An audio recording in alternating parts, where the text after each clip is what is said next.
like horns, whistles, chuckles, screams, and tons of laughter. Giggle, hoot, horses, happy ever after. King, queen, prince, and prince of bridge with a troll. Kingdom grand or tiny and little rabbit holes. I love puppies, fishing, kittens, choo-choo trains, and fire trucks. Things that moo and meow, fucking chickens, suckle, cluck. I like little squirts and little lambs and things that fly are fun. Put them in a story, please. I'll not move until you're done. Okay, so today we're going to go back to Chloride, Arizona, only this time we're going to go to the Historical Society, and we're going to be guided through some of the very interesting history of Chloride by our friends Merle and Jean Anderson.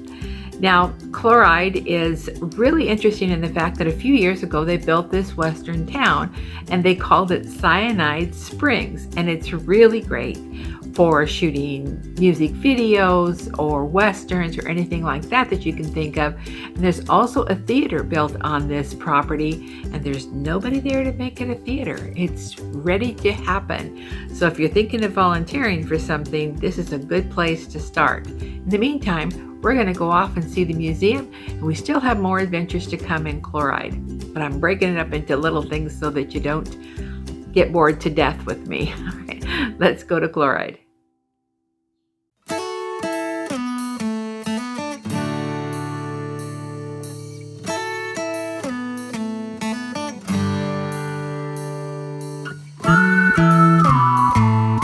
My name's Merle Anderson. I'm Jean Anderson. How long have you guys lived here in Chloride? About 4 years. What brought you here?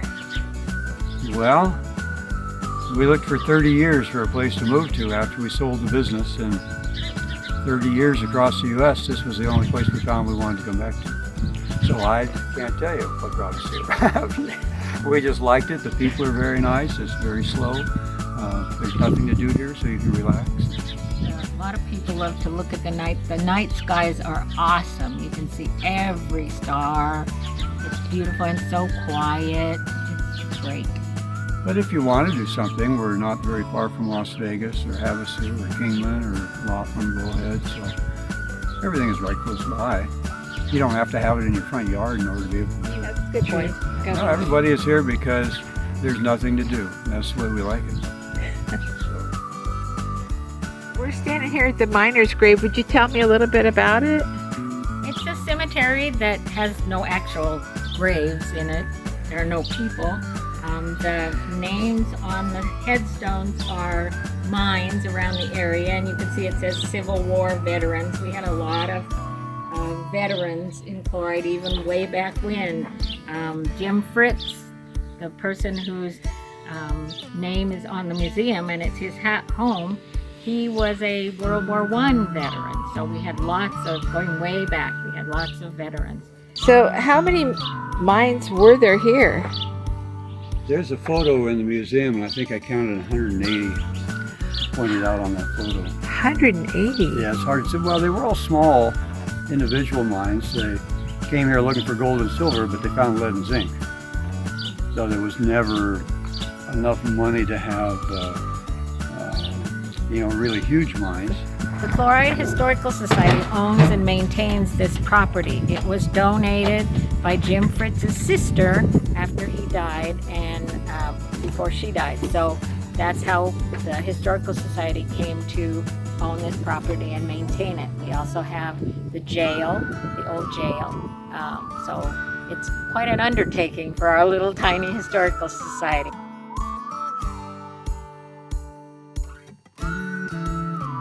So what year was it built again? 95, I'm told. By the people of Chloride.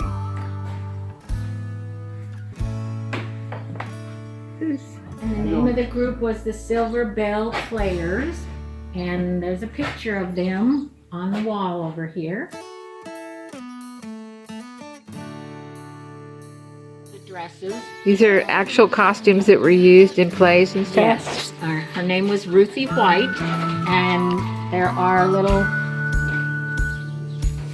things in the dresses that say Silver Bell Original, the company stores, Chloride, Arizona 86431.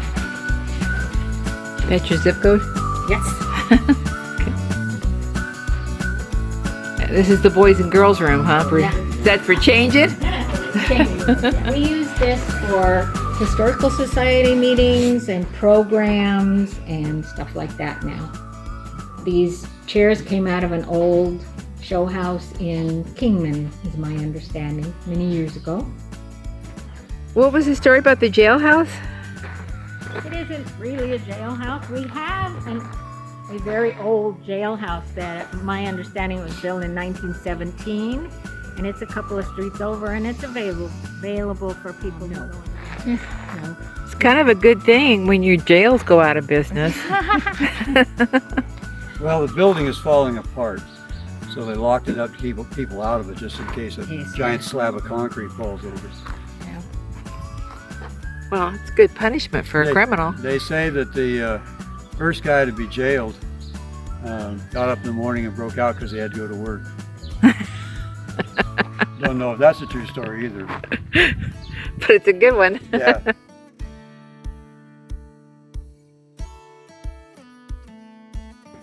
So I'm walking into the jail, right? Yep. How about if you go ahead of me? You're not that adventurous. Well, you can see how it's held together. Yes. Wow, everything is shifting. Established 1917. Wow. When was it? 1917. Wow. Can you imagine being in this jail? It's pretty modern. Look, see, we have light switches over here. Look at this. Those were put in 1937. Hey, I had a car that you drove like that. Was that? Yeah, this would be the deputy's room here. Look at the wall. It's coming out that way. Wow. Yeah. Wow, everything's shifting toward California. My Wow. grandmother's house in Los Angeles had buttons like this for the little switches. So yeah, those are light switches. I have 20s. I have never seen that before. Yeah.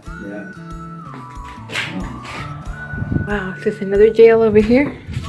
Yeah, and each cell had a privy in it. Put 2 bunks in there. Yeah. It's a two drink maximum cell, right? Who knows how many beds were in each cell? I don't know. So I'm ask you. So this is holding the wall up?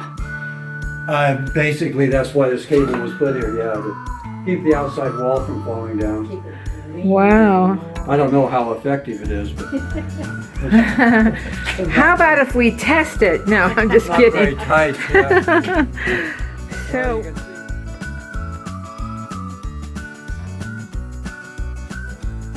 Building depicted here still exists. It doesn't have a roof on it or anything in the windows, but it's outside of town. These pictures up here on the ceiling are interesting because they were taken in 1917, and at that particular time you could not own land here. It was all public land. So that makes all those people squatters, I guess. What's this back over in here? Well, I think that this part of the house was what Jim bought, and he added on these 3 rooms. Okay. I'm not sure if that's true, but we have pictures that seem to indicate there was just this one room here. It was probably one of the nicer homes in the state. Yeah. And here is a picture from the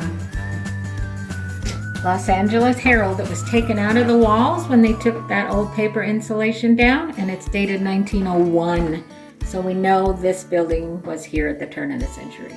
Wow. Sister, Jim Fritz and his sister were the ones who lived in this home, and this is her bedroom in here. Or was her bedroom. Yeah, I don't want to wake her up.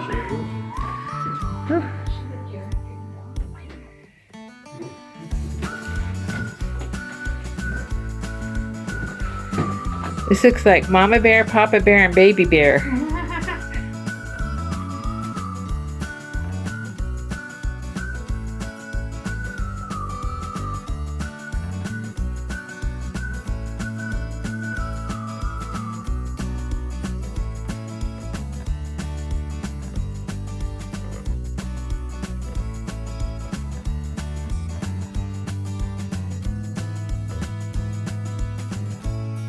So you're doing a history project? Tell me about it. Well, the museum in Kingman is giving us 600 pictures from Chloride, and we're going to print some of them and hopefully put them on some of our historic buildings so people will know what used to be there in the day. But they also sent a bunch of pictures of tokens, and some of them would say the Tennessee Mine, or the token would say so-and-so's bar, and evidently it was their type of money that they used. The mines gave them, the stores gave them, they used them for pay and change. And I thought this was really interesting, this counterfeit coins found by Chloride resident. I really feel she found a bunch of the old tokens that were used back then. Nobody really knew what they were when she found them, but having those pictures, I think that's what she had. And I thought that was so interesting. Jim owned 11 homes, and he rented rooms to miners. And we're told this is the only one that had a kitchen. So we don't really know if they prepared food in here to feed some of the miners, or how that worked. But We're told that they put the porch, the wraparound porch out here on so they could feed the miners. Oh, He and okay. his sister cooked, and they fed the miners. His homes that he rented to the miners were tent a houses. lot of them would have been tent platforms. Yeah, there's a platform of wood with a tent over the top. He rented those. And when the miner couldn't find gold, he put his shovel back on his burrow and left, and Jim would move it somewhere else and rent it to another miner.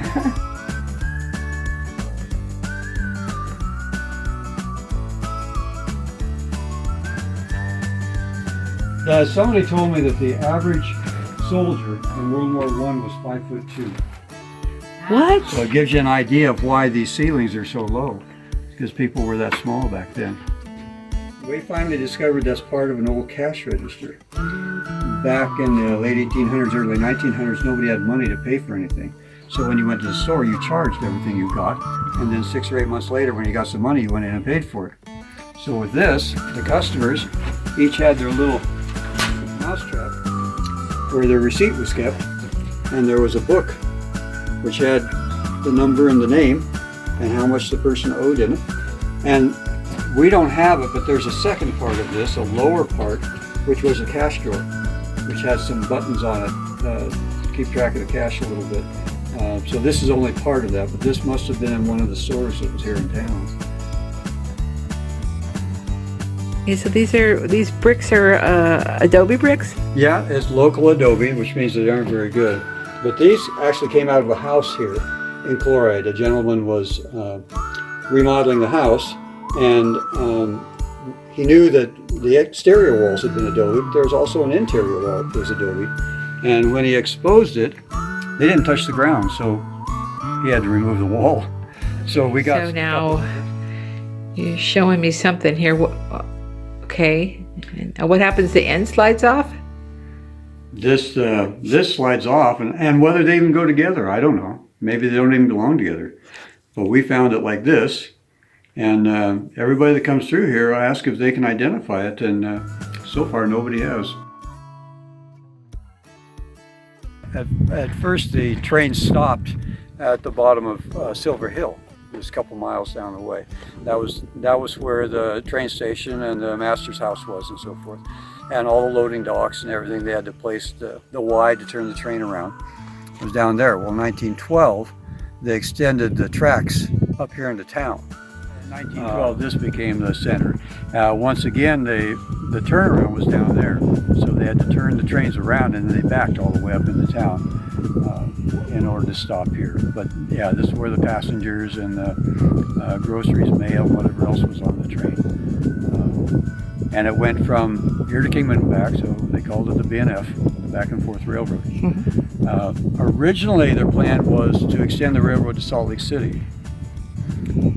But as I understand it, they couldn't figure out how to get across the Colorado River, so it ended at Chloride. This is as far as it went.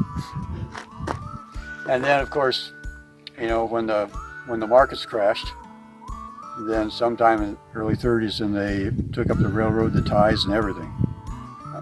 Wow. And that all disappeared. I've heard of taking your ball and going home, but I've never heard of taking your railroad track and going home. Yeah, well.